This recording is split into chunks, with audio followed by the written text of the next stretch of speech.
Now it is my great pleasure to introduce you to the Acting Head of School, Associate Professor Judy McGarry.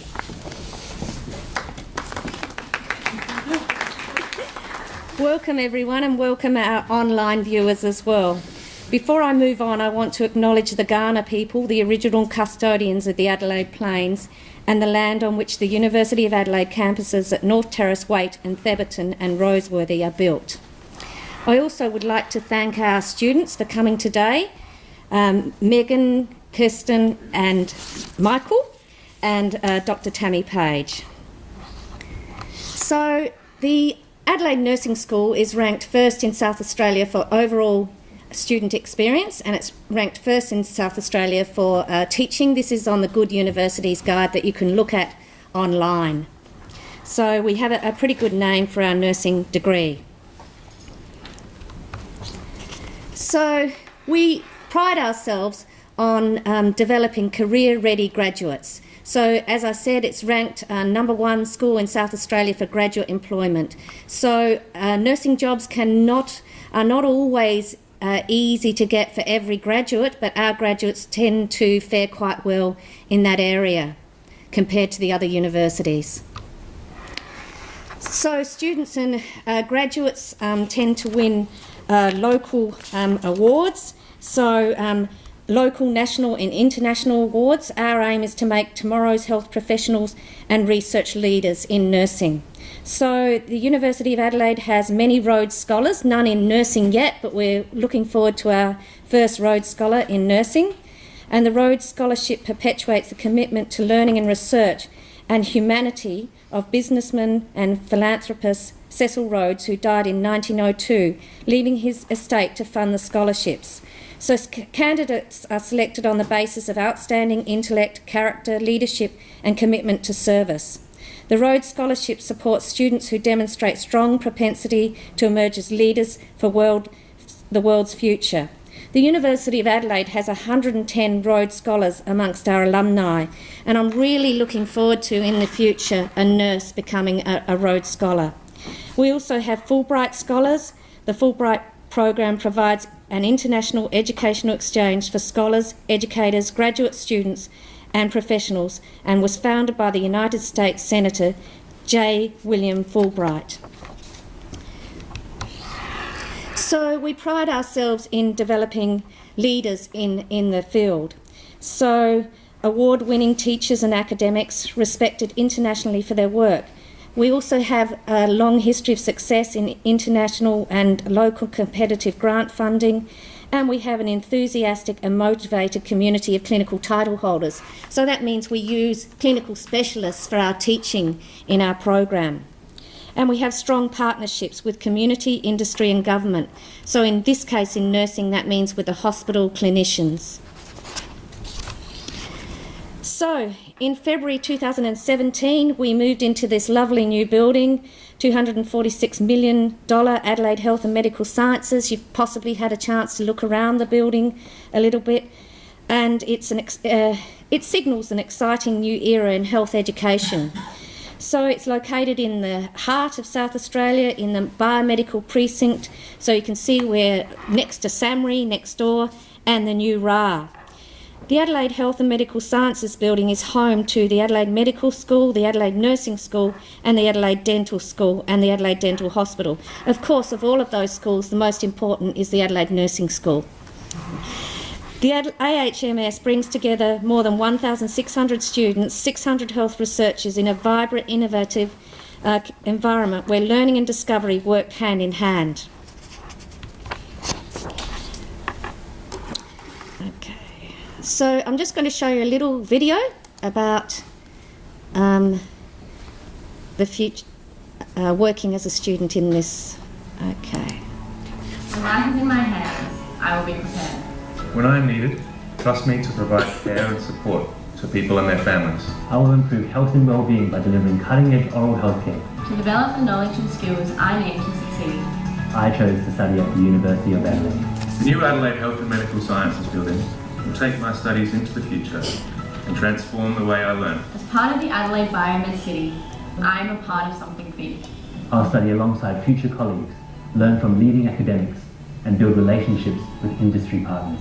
I'll be connected to innovative research, provide real patient care, and will gain hands-on experience using the most advanced simulation equipment in Australasia. Working alongside dental professionals, I will deliver oral health services to South Australians. Together, we are the future of healthcare. We will be prepared and we will lead the way.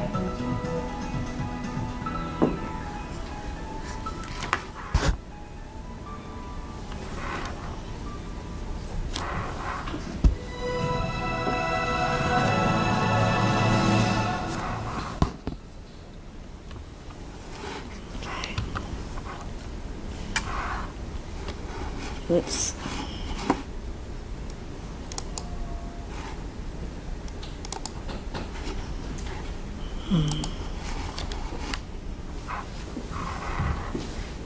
Just go back? Yeah, just click. Okay, nice. Oops, next one.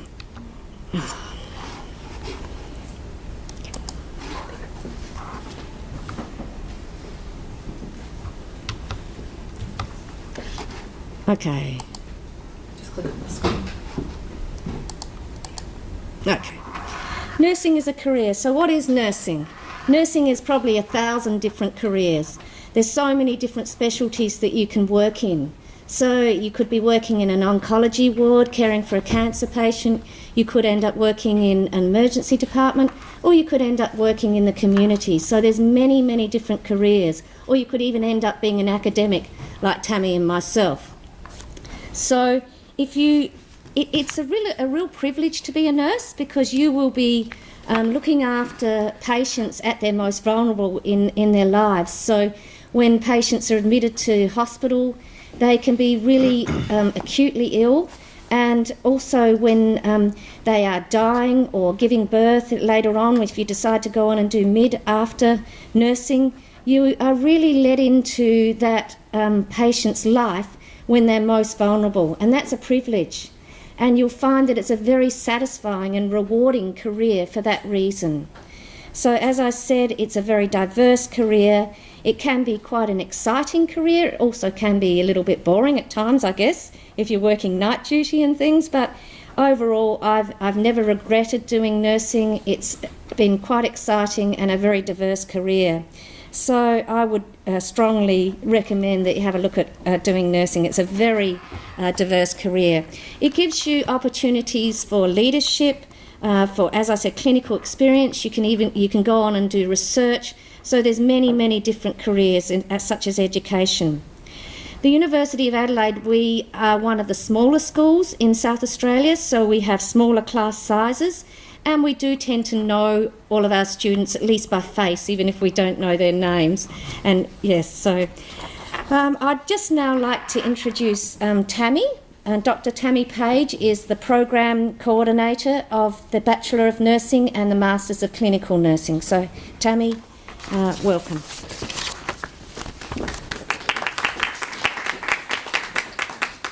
Afternoon everyone, glad you could all make it, and welcome to our online viewers as well. So I'm just going to take you through a bit of the actual program so you've got a bit more of an understanding of what's involved in it.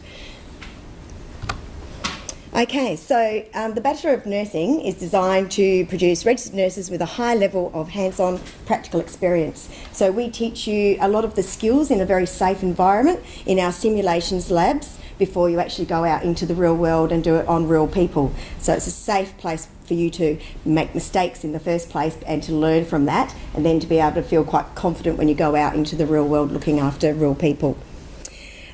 The degree also offers students a chance to explore many contemporary issues in nursing. So you might be looking at things such as health promotion, maintenance, advocacy and care, as well as working in areas such as acute facilities, aged care facilities, mental health facilities. There's a whole range and variety of places that we get you to go and experience some nursing in. So we train you in a variety of healthcare settings from basically day one. You get to go on placement usually within the first 8 to 9 weeks of starting at university. So you get a fairly good idea straight off whether nursing is actually for you. So how many people actually have always wanted to be a nurse? Some? Yep. not everyone will always know what they want to do, and so that's why obviously some of you are here. And the good thing about having that early placement is if you did actually then find that maybe it wasn't for you, you then have the ability to transfer into something else that might be more appropriate. Nursing is a great career, but it isn't for everyone, and that's really one of the good things about coming into the Adelaide Uni degree, because you have that early exposure to placement, and then you know straight away whether nursing is actually for you. We do have small class sizes, and you would have seen some of the camaraderie that we've already had with our students this morning. We do tend to know most of them pretty well because of our small sizes. And the new building is absolutely wonderful. So we've been here for just over a year now, and it's really nice to have the majority of our classes just here in this one building, and the great sim labs that we've got as well. If you haven't had a tour and they're still offering them, I suggest you go and have a look. So it's really good to see what's available up there. And we also have some global learning opportunities in the program that you can put forward for as well, and I'll talk about those in a moment. So to get into our bachelor program, the ATAR this year was 75 to get in, and so that was from that. There's other entry pathways as well though, so you've got your STAT test that you could be doing. There's an enrolled nurse pathway, so sometimes we have people who have done enrolled nursing first who may then come into the bachelor program, and they get credits for what they've already studied as an enrolled nurse. We have an Aboriginal and Torres Strait Islander entry as well, and for the first time this year we're also having a mid-year entry into the program. So to start part-time, we have our first cohort starting next semester in the program as well. There's actually no prerequisites to get into nursing. However, I would encourage you, if you aren't in your final year yet, to look at biology, English and maths. I feel that they are really good courses to be doing at school, which will give you some good background coming into nursing. The program isn't easy. It can be quite challenging and a lot of work. So you need to understand that, and it can be quite difficult being full-time studying and also trying to work at the same time to give yourself some financial the things you need finances for. So you need to take that on board as well. So it is quite a difficult course, but it is very rewarding. You'll get to know all the staff pretty well, including clinical lecturers. So when you go out on placement, another thing that our program offers is we have clinical lecturers that come and see you while you're out on placement. A lot of the other places have paid facilitation at the actual venues, so someone who normally works in that area would facilitate you while you're on placement, but we actually have facilitators within our school who come and see you at the majority of the venues that you go to. There are some venues who won't allow that, so if it's a area such as an intensive care unit and they want to have their own facilitators, then we pay for that facilitation, but for the majority of your placements you'll get to see regular contact from the Adelaide Nursing School while you're out there. You get to work closely with the fellow students in class, so you'll get to know them pretty well.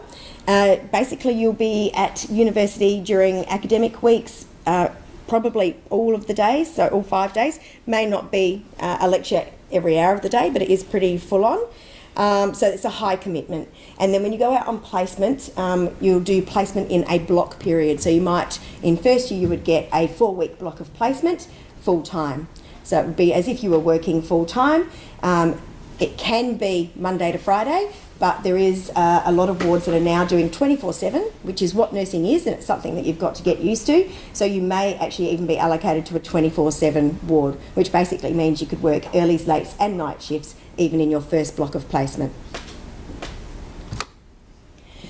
So preparation for study and for placement. So when you go out on placement, there's a number of things that you need to be able to do and be covered for. So there's some inherent requirements. So you need to be able to actually do what the job requires. So if you've got a back injury and you can't actually bend down and do things, is that actually going to be are you actually going to be able to go out on placement and look after people if you can't actually do the things that are required? So that's what inherent requirements mean. Sometimes people can have some disorders or whatever you might have, and we can work through those as well. Not everyone is fully healthy as such, but we can work through those, and if you've got any queries about that, you can talk to us about that.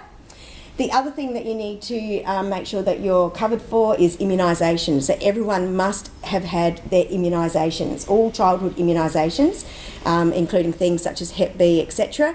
You can't go out on placement until you've actually proven that you've had all of those immunisations and that you're covered. In some cases, some people don't do what we call seroconvert. So some people, even though they've had their hepatitis B injections, may not show immunity to that. Doesn't mean you can't do nursing, but we have to be much more careful in where we place you. So we wouldn't be able to send you to somewhere like an operating theatre area where there is a risk for yourself as well as the patients. Okay, so that's your immunisations, and that includes tuberculosis screening. So there's an online screening tool for that. The other thing is criminal history checks. So you have to actually apply for 3 checks. One is looking after aged people, looking after vulnerable people, and looking after children. So you do them all sort of online together, but 3 individual checks will come back and it will say that you're okay to go and work with those people. If you don't pass those checks for whatever reason, then we actually can't send you out on clinical placement, and then that would be an issue for you doing the program. And the other thing that you also have to do that they've brought back in is the police check as well. So if you had something a long time ago in your past, it may not impact, but if it was something fairly recent that they thought might be an issue, then that's something that we would need to look at closely as well. Any student that comes into a program gets registered with AHPRA. So AHPRA is the regulation board for all healthcare providers.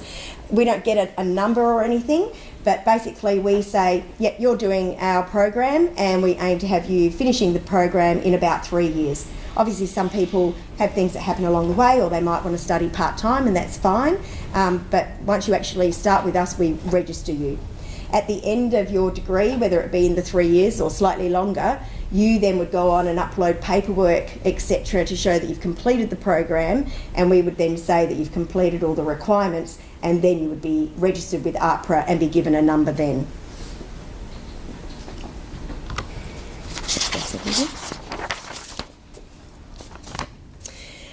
So clinical placement, so I alluded to that just briefly before. So what happens with clinical placement is we get sent quite a number of different placements in the blocks that we put forward. So if you were going out on a block of placement in April, we might have been allocated 10 different venues to send students to, and then we allocate you to a venue. Sometimes we can get it quite close to home, other times we can't. So for example, if in a 4-week block we've been given 10 places down south and we've been given 80 places down north, and we have 50 students that live down south, then 40 of you are going to have to go north. That's just how it works, unfortunately. We don't actually get to choose where we send you. We get it sent to us, and then we have to allocate as fairly as we can. So we try to allocate close to home, but it's not always possible. So getting to and from placement is a really important thing that you need to think about, because it can be quite difficult in some of the areas getting public transport, etc., to those places. So just something to be aware of. If you have access to a car, obviously that's going to be a little bit easier, but I know not everyone does have that. So it's just something to think about as well. And if you're doing 24/7, then that can obviously be a bit of a stumbling block as well if you don't have access to a car. So we go to all of the major public hospitals. We have private hospitals that we go to. We go to GP clinics. We go to community centres. We do rural placement as well. So we have a huge variety of things that you can get to see throughout your program. Any of those placements are valuable. There is never ever going to be a time when you go to a placement that you won't learn something along the way. And placement, you get out of placement what you put into it. So if you show interest, etc., then you will gain from that experience. Okay. What else? That's it. So rural placement, so I alluded to that just then. So you'll get to do a 4-week rural placement. This is a mandatory part of our program. We like the students to actually experience that difference at being out at rural. And quite often people get really quite hesitant and scared about going out on a rural placement. Once they get there, the value that you get out of it and the stories that we've had come back from the students, and these guys might refer to some of it after, it's just been an invaluable experience that you can't get when you're down in a metro facility. You can see things ranging from major trauma, births. You see the whole gamut of things within one small facility, and you see what the nurses in those areas have to actually deal with, and how they have to almost be making decisions that we would normally be asking, say, a medical officer for, and so much higher level of nursing at some of those areas as well. So it's a very valuable experience.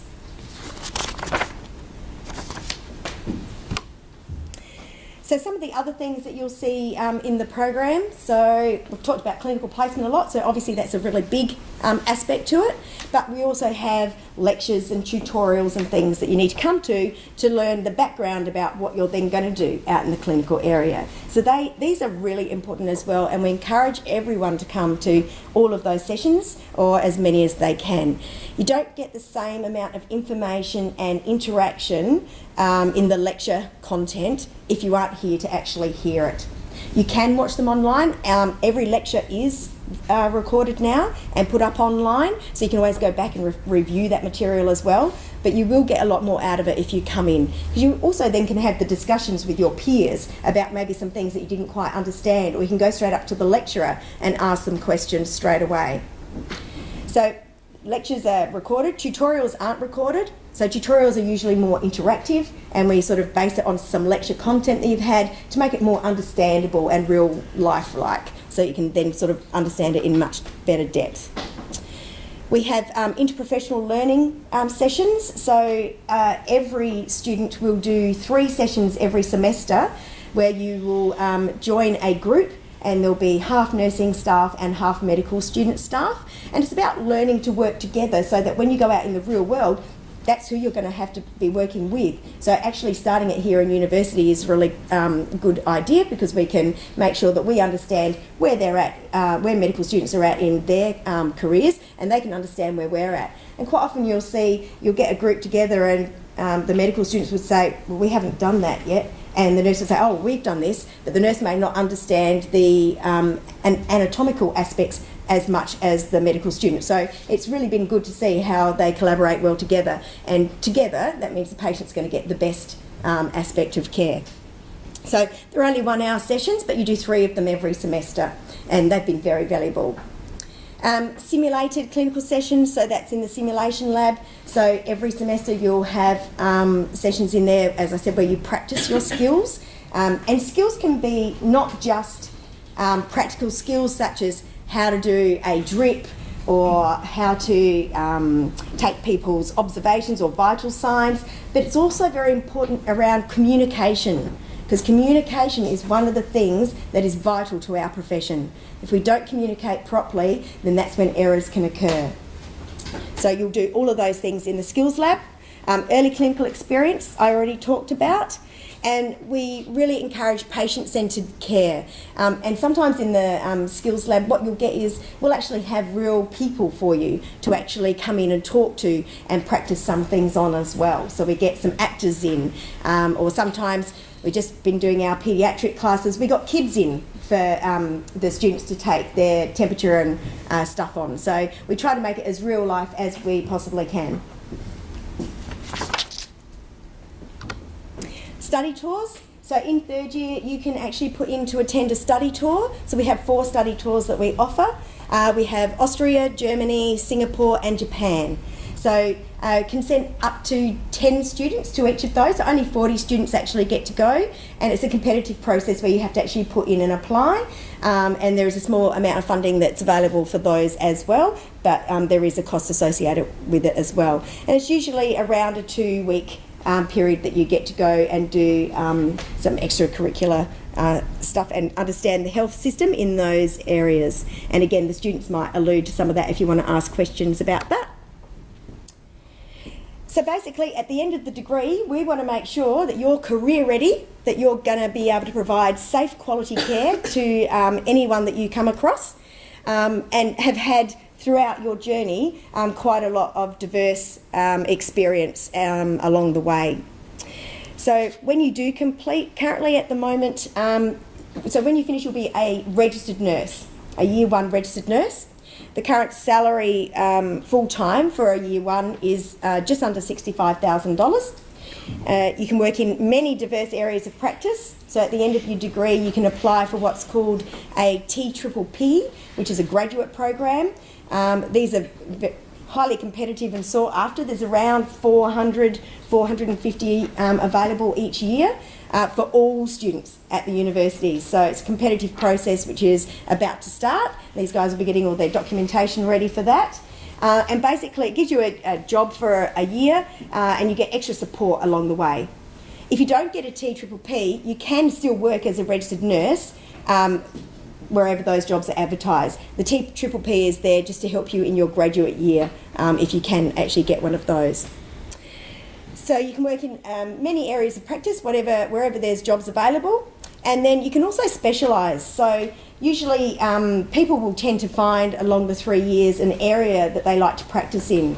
So when I did my studies, I really enjoyed theatre, but then one of my last wards was in the plastics and reconstructive area of the old RAH. So we had lots of things like lots of wounds, leg ulcers and amputations and reimplantations, and it was really diverse.